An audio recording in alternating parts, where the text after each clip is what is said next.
तो जैन फ्रेंड्स, तो आप लोगों का सेट नंबर 2 लगा लिए होंगे। तो चलिए, आपका कितना सही था और कितना नंबर आया है तो मिला लीजिएगा। और नए हैं तो जुड़ना चाहते हैं तो इस पे आप लोग मैसेज कीजिएगा, आपको हम ग्रुप में जोड़ देंगे। और फ्री में आपको रोज़ मतलब कि डेली तौर पे आप लोगों को सेट प्रोवाइड होता है, जिसमें बिहार दरोगा हो मेंस का, या 78 पोस्टों का मध्य से दरोगा हो या मध्य से सिपाही हो, सबके लिए बेनिफिट होगा। तो चलिए, चैनल पे नए हैं तो सब्सक्राइब भी कर लीजिएगा और ग्रुप में जुड़ना मत भूलिएगा। क्वेश्चन नंबर 1 से स्टार्ट करते हैं। तो इसमें लिखा गया था कि विजयनगर साम्राज्य के किस शासक ने अपनी सेना जो तुर्क धर्मधारी हैं उनको शामिल किया था और बहमनी सुल्तान को टक्कर देने के लिए बड़े पैमाने पर घुड़सवारों का जो आधुनिकीकरण किया था। तो ध्यान रखिएगा, अगर आप लोग ऑप्शन नंबर बी लगाए होंगे तो आपका सही हो जाएगा। तो इसमें देवराय प्रथम, देखिए इसमें बात करते हैं। देखिए, संगम वंश के प्रतापी शासक देवराय प्रथम ने जो महसूस किया कि बहमनी सेना के पास में बहुत धुरंधारी मतलब कि धुरंधर हैं और उच्च नस्ल वाले घोड़े थे, तो इसके लिए क्या किए, इसी कमी को दूर करने के लिए उन्होंने अपनी सेना की बड़ी संख्या में मुस्लिम और तुर्क जो तीरंदाजी हैं तीरंदाज को भर्ती किया और जागीरो दी। और विजयनगर सेना को युद्ध कला का अधिक जो क्रांतिकारी प्रसिद्ध चटगांव जो सहस्त्रगढ़ छापामार हुआ था, चटगांव में जो मतलब कि क्या हुआ था कि सूरसेन थे, सूरसेन उसको मास्टर बोलते थे। और उन्होंने किया, अंग्रेज का जो मतलब ठिकाना था जहाँ शस्त्र बंदूक हो गया, गोली हो गया, बम हो गया, जहाँ रखाता है, ठीक है, उसको क्या बोलते हैं, शस्त्रागार बोलते हैं। वहीं पर उन्होंने छापा मारा था। कौन थे? मास्टर था सूरसेन। हो जाएंगे, आप समझ बी लगा लीजिएगा। देखिए कब हुआ था? 18 अप्रैल 1930 में बंगाल के चटगांव में ब्रिटिश शस्त्रागार पर क्रांतिकारियों ने धावा बोल दिया। और इस महान विद्रोह का जो मतलब रणनीतिकार थे, मास्टर था। कौन थे? मास्टर था, जिनके नाम से प्रसिद्ध थे। कौन थे? सूरसेन थे, ध्यान रखिएगा। और इन्होंने सूरसेन क्या किए थे, जो इंडियन रिपब्लिक आर्मी की स्थापना किए थे, भी ध्यान रखिएगा। इंडियन रिपब्लिक आर्मी की कौन स्थापना किए थे? यही किए थे। 1934 में इनको फांसी दे दिया गया था इसी मतलब कि केस में के चलते, ध्यान रखिएगा, ठीक है ना। चलिए फ्रेंड्स, क्वेश्चन 3 देखते हैं, आप लोग मिलाते रहिएगा आपका कितना सही था। इसमें रखा है कि सिंधु घाटी सभ्यता के संदर्भ में निम्नलिखित में से स्थल से जो अग्नि कुंड प्राप्त हुआ है। देखिए, अग्नि कुंड का साक्ष्य कहाँ से मिला है? देखिए फ्रेंड्स, अग्नि कुंड का साक्ष्य जो है 2 जगहों से मिला था। कौन कौन हो जाएगा? ऑप्शन नंबर ए, लोथल और कालीबंगा से, दोनों जगह से मिला था, लोथल और कालीबंगा। देखिए यहाँ बात करते हैं, लोथल कहाँ पे हो जाएगा? तो लोथल हो जाएगा गुजरात में। कालीबंगा कहाँ हो जाएगा? कालीबंगा राजस्थान हो जाएगा, ध्यान रखिएगा, ठीक है ना। और यहाँ मिला था अग्नि कुंड, ये भी ध्यान रखिएगा। और कालीबंगा में काली मिट्टी की चूड़िया भी मिला था, ये भी ध्यान रखिएगा। इसमें बंदरगाह मिला था। चलिए आगे चलते हैं, यहाँ पे बात करते हैं क्वेश्चन नंबर 4। क्वेश्चन 4 पे शेरशाह जो सूरी की जो प्रशासनिक सुधार के संदर्भ में जो मुंसिफान का मुख्य कार्य क्या था? देखिए, जब शेरशाह सूरी था तो 2 विभाग बनाया था। एक था जो मुंसिफान, दूसरा क्या था? दूसरा आगे बताते हैं। देखिए, इसमें बात करते हैं इसका कार्य क्या था, तो ध्यान रखिएगा, ऑप्शन बी लगा लीजिएगा। इसमें परागनी के दीवानी मुकदमे का फैसला करना, न्याय का देखरेख करना इसका काम था। मतलब कि देखिए, मुकदमा जो होता है 2 टाइप का होता है। एक होता है दीवानी, जिसमें क्या होता है कि मान लीजिए कि ज़मीन विवाद, केस, तलाक उलाक के बारे में होता है दीवानी। और एक होता है फौजदारी। फौजदारी में क्या होता है कि मान लीजिए किसी का मारपीट कर दें या रेप हो जाना, ये सब क्या होता है, तो ध्यान रखिएगा, ये होता है फौजदारी में, ठीक है। तो चलिए, तो इसमें ऑप्शन नंबर बी लगा लीजिएगा। देखिए फ्रेंड्स, आगे बात करते हैं। यहाँ पे शेरशाह सूरी ने अपने साम्राज्य की सरकार या जिलों में वहद किया था, यानी जो शेरशाह सूरी था, सरकार कहें या अपने जिलों में वहद किया था उसको। और प्रत्येक सरकार में 2 मुख्य अधिकारी होता था। कौन कौन अधिकारी होता था? एक था जो सिकदारन, ये क्या करता था? एक कानून व्यवस्था का देखरेख करता था। क्या करता था? 5 देखते हैं। ब्रिटिश शासन के दौरान भारत में गठित जो स्टैची आयोग का संबंध किससे है? 1880 में गठन किया गया था, ध्यान रखिएगा। यह अकाल आयोग से संबंधित है, यानी अकाल एवं राहत निवारण से संबंधित होता है, ध्यान रखिएगा। देखिए, यहाँ की बात करते हैं इसमें कि 1876 से 1878 के दौरान में भारत में बहुत ज़्यादा भयंकर मतलब कि अकाल पड़ा हुआ था। तो इसका जो वायस राय उस समय का था लॉर्ड लिटल ने वर्नाकुलर प्रेस एक्ट लाया था, मतलब कि जो प्रेस है उसको प्रतिबंध लगाने के लिए। लेकिन बाद में जो लॉर्ड लिटल लाया था, इसको हटाकर लॉर्ड रिपन ने स्वतंत्र किया था, ध्यान रखिएगा। जो कल बताए थे, देखिए, स्टेची का अध्यक्षता में प्रथम अकाल आयोग का गठन किया गया था, ये भी ध्यान रखिएगा। इस आयोग ने 1880 में अपनी रिपोर्ट पेश की। कब पेश किया था? 1880 में रिपोर्ट पेश किया। इसके आधार पर आगे चल करके अकाल संहिता का गठन किया गया। अच्छे देखते हैं फ्रेंड्स, इसमें है कि भारतीय संविधान के किस अनुच्छेद के अंतर्गत यह प्रावधान किया गया है कि राष्ट्रपति द्वारा दी गई सलाह की जांच किसी न्यायालय द्वारा नहीं की जाएगी। ध्यान रखिएगा, ये ऑप्शन नंबर बी लगाए होंगे, सही हो जाएगा। आर्टिकल 74 का 2 हो जाएगा, यानी 74 का 2 हो जाएगा। इसमें देखिए, ध्यान रखिएगा, जो 74 का 1 में क्या कहता है, इसमें दे रखा है कि राष्ट्रपति को सहायता देने के लिए एक मंत्रिपरिषद का गठन किया जाएगा, जिसका प्रधान कौन होता है? प्रधानमंत्री होते हैं, ये भी ध्यान रखिएगा, ठीक है ना। यानी कुल मिलाकर बोले कि मतलब प्रधानमंत्री का पद किस आर्टिकल में? आर्टिकल 74 का 1 में। यहाँ पे क्या लिखा गया है कि निम्नलिखित में से कौन सा अधिकार भारतीय संविधान के अनुच्छेद 21 के दायरे में नहीं आता है? बताइए 21 में क्या है, पहले तो बताइए 21 आर्टिकल में है क्या। ध्यान रखिएगा, इसमें प्राण एवं दैहिक स्वतंत्रता होता है, यानी विदेश घूमने की आज़ादी क्या होती है? आर्टिकल 21 में ही होती है। विदेश घूम सकते हैं, लेकिन आप भारत में भ्रमण कर सकते हैं, आर्टिकल 19 का 4 कहता है। लेकिन विदेश में तो 21 हो जाएगा, ध्यान रखिएगा, ठीक है ना। इसमें प्राइवेसी का अधिकार होता है, यानी आपका जो प्राइवेसी होती है, आपका प्राइवेसी किसी हुकूमत कोई लीक नहीं कर सकता है, ये आर्टिकल 21 में ही आता है। अपने मनपसंद साथी चुनने का अधिकार भी आर्टिकल 21 में ही आता है।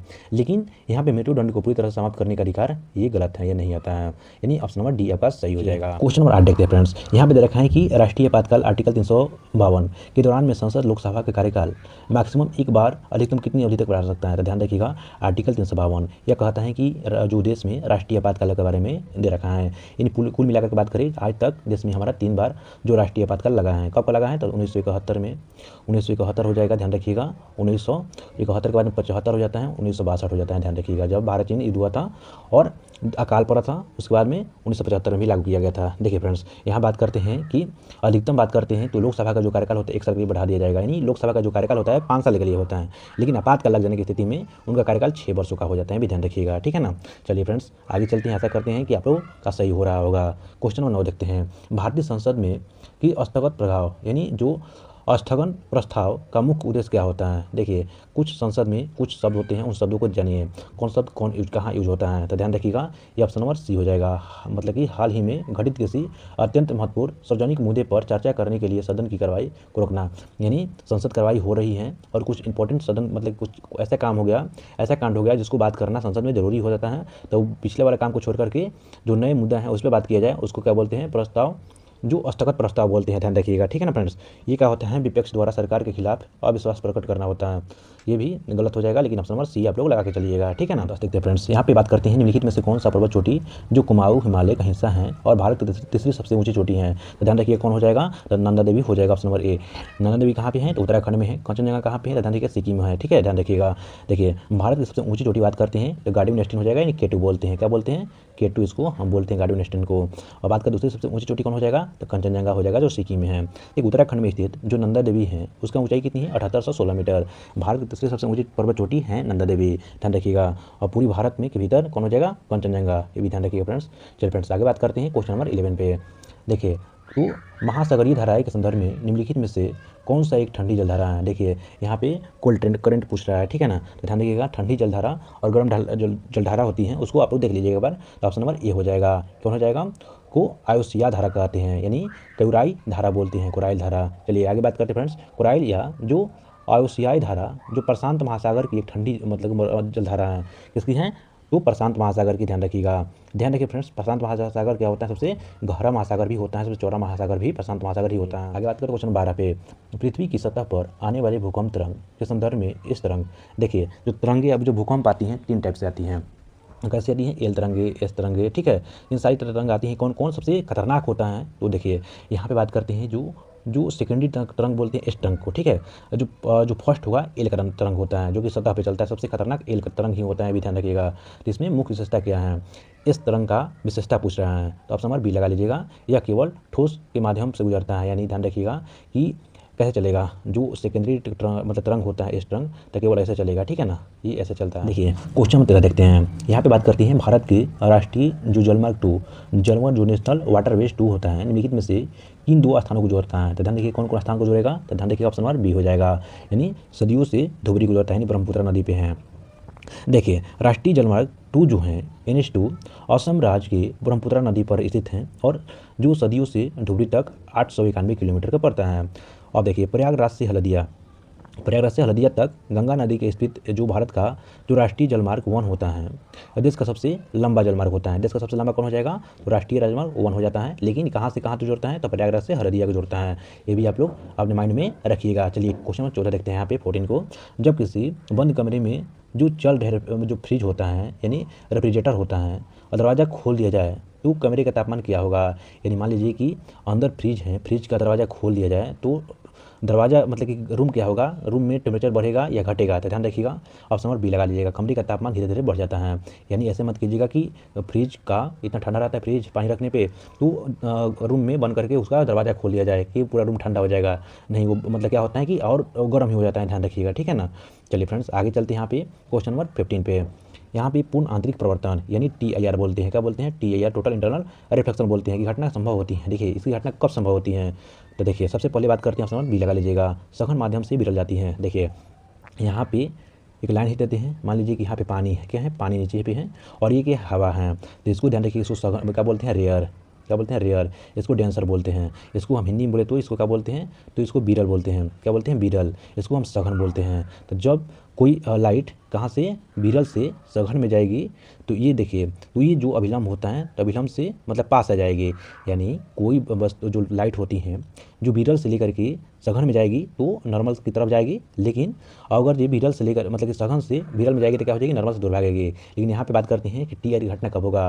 ध्यान रखिएगा, जब पानी से लाइट मारिएगा आप हवा में, तो यह टी आई की घटना देखने को मिलता है। ये भी ध्यान, यानी सघन से कहाँ जाएगा, सघन से बीरल माध्यम में जाएगा। चलिए आगे चलते हैं, आशा करते हैं समझ रहे होंगे। चलिए फ्रेंड्स, यहाँ पे बात करते हैं क्वेश्चन नंबर 16 पे। इसमें दे रखा है कि आधुनिक आवर्त सरणी में जो हैलोजन परिवार मतलब हैलोजन परिवार का समूह रखा जाता है। देखिए हैलोजन जो होता है किस परिवार के समूह में रखा गया है, तो ध्यान रखिएगा कुल मिलाकर के वर्गों की संख्या कितनी होती है, तो वर्ग, और देखिए पीरियोडिक टेबल जो होता है, पीरियोडिक टेबल में वर्ग 18 होता है, और आवर्त कितना होता है, आवर्त यहाँ पे 9 होता है। आधुनिक आवर्त सरणी का खोज कौन किया था, जिनका नाम ध्यान रखिएगा मोजले हो जाते हैं। और पहली बार कौन दिए थे, न्यूलैंड आए थे, और उसके बाद न्यूलैंड के बाद में डोबेना आए थे पहली बार, ठीक है, ध्यान रखिएगा। और बात करते हैं तो 17 में हो जाएंगे 17, यानी आप समझिए, यानी जो समूह नंबर 17 होता है उसमें हैलोजन परिवार का जिक्र किया गया है, भी ध्यान रखिएगा, ठीक है। देखिए हैलोजन में कौन हो जाएगा, तो फ्लोरीन हो जाएगा, कोल्डिन हो जाएगा, ब्रोमीन हो जाएगा, आयोडीन हो जाएगा, अस्टीन हो जाएगा, ठीक है, तो ध्यान रखिएगा। चलिए फ्रेंड्स, 8 मतलब कि जो 18 ग्रुप होता है, 18 में कौन हो जाता है, तो भी ध्यान रखिएगा, उसमें निष्क्रिय गैस आ जाता है। चलिए आगे चलते हैं यहाँ पे क्वेश्चन नंबर 17 पे। निम्नलिखित में से किस जो बहुलक यानी पॉलीमर्स का उपयोग बुलेट प्रूफ जैकेट या हेलमेट बनाने के लिए बड़े पैमाने पर किया जाता है।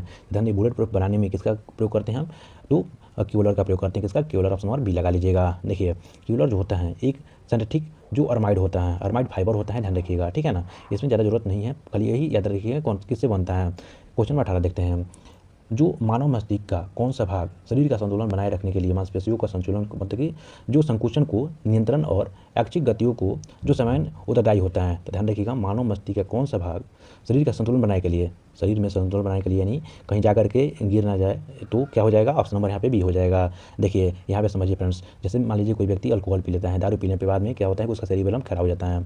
सेरिबेलम खराब होने के कारण में उसका शरीर जो होता है संतुलन नहीं रह पाता है, इसी कारण दारू पीने से व्यक्ति अपना शरीर को संभाल नहीं पाता है, तो सेरिबेलम ही खराब हो जाता है, ध्यान रखिएगा, ठीक है ना। चलिए आगे चलते हैं फ्रेंड्स, यहाँ पर बात करते हैं क्वेश्चन नंबर 19 पे।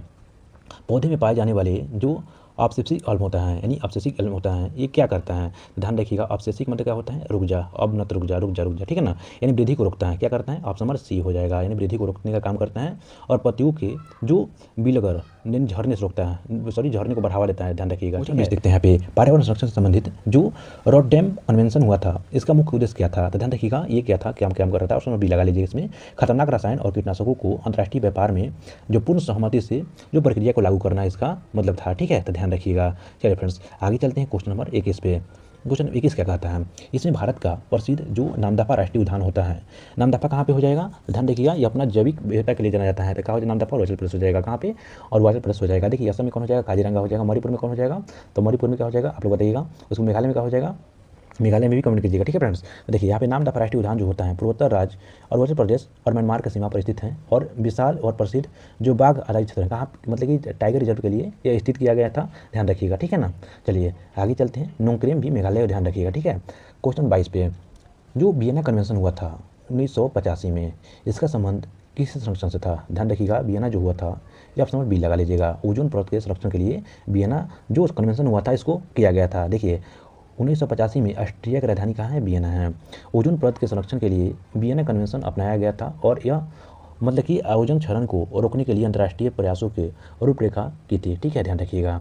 चलिए फ्रेंड्स आगे चलते हैं, 1987 में आगे चल करके देखिए 1987 में आगे चल करके आप प्रसिद्ध मॉन्ट्रियल प्रोटोकॉल का नाम सामने आया था, ये भी ध्यान रखिएगा, ठीक है ना। ओजोन दिवस को मनाते हैं तो आप लोग 16 सितंबर को जानते होंगे। 27 देखते हैं, हाल ही में आयोजित जो 19वें G20 शिखर सम्मेलन किया गया है, इसका मेजबानी कौन किया है, तो ध्यान रखिए G20 की बात करते हैं तो ऑप्शन नंबर यहाँ पे बी लगा लीजिए, ब्राजील। G20 का स्थापना कब किया गया था, 1999 को, ध्यान रखिएगा, ठीक है ना। चलिए आगे बात करते हैं फ्रेंड्स, इसमें आगे क्या दे रखा है कि जो G20 शिखर सम्मेलन ऐतिहासिक मेजबानी 2023 में भारत ने किया था, ध्यान रखिएगा फ्रेंड्स। हेनली पासपोर्ट इंडेक्स में हालिया रिपोर्ट के अनुसार भारत का रिपोर्टिंग क्या है, तो ध्यान रखिएगा इसमें 85 हो जाएगा, ऑप्शन नंबर यहाँ पे सी लगा लीजिएगा। देखिए हेनली पासपोर्ट जो होता है हर 6 मंथ पे जारी किया जाता है, भी ध्यान रखिएगा, ठीक है ना। चलिए फ्रेंड्स आगे बात करते हैं यहाँ पे क्वेश्चन नंबर 25, क्वेश्चन नंबर 25 है ना, 25 देखिए यहाँ पे, तो हाल ही में केंद्र सरकार द्वारा शुरू की गई जो PM सूर्य घर मुफ्त बिजली के तहत लाभार्थियों को प्रति माह कितनी यूनिट मतलब बिजली फ्री मिलेगी? तो ऑप्शन नंबर सी लगा लीजिएगा, 300 यूनिट फ्री मिलेगी। चलिए फ्रेंड्स, तो आशा करते हैं अब आप लोग मिला लीजिएगा कितना नंबर आया 25 में से कितना नंबर आया हुआ है, ठीक है ना। चलिए मिलते हैं नेक्स्ट वीडियो में, तब तक के लिए धन्यवाद।